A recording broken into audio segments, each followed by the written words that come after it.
L'édition 2017 de Cœur en Neige avait subi des critiques même avant son inauguration le 9 décembre. Le calendrier forain a fait débuter la manifestation une semaine plus tard que les autres marchés de Noël.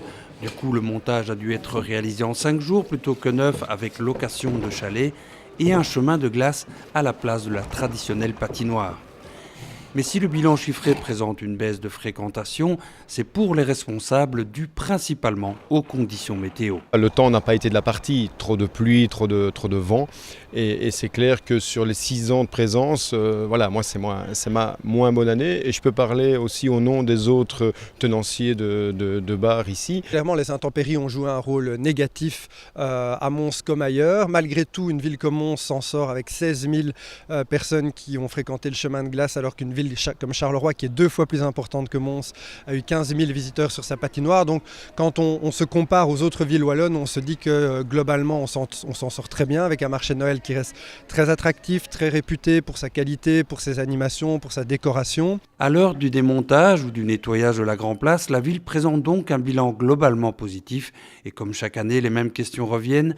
Pas mal de visiteurs aimeraient par exemple une proportion plus importante d'artisans par rapport aux stands nourriture ou boissons. Que toute personne qui est candidate artisan et qui souhaite venir sur le marché de Noël de Mons se manifeste auprès de la gestion centre-ville ou du service de développement économique de la ville, puisque nous sommes en recherche permanente d'artisans complémentaires.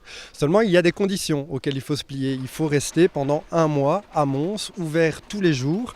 Ça veut dire que quand vous êtes artisan, que vous venez du sud de la France, concrètement, vous devez prendre une chambre d'hôtel tous les soirs, donc ça vous génère des coûts. Et donc, c'est pas facile de trouver des artisans. Sur des marchés de Noël qui sont courts, qui durent un week-end, c'est pas compliqué de les attirer, mais quand vous restez 3 semaines, 1 mois, comme c'est le cas à Mons, c'est beaucoup plus difficile parce qu'on n'a évidemment pas la fréquentation de Cologne, de Strasbourg, de Liège ou de Bruxelles. C'est clair que marché de Noël sans artisans, ça ne sert pas à grand chose, alors ça devient une ducasse d'hiver.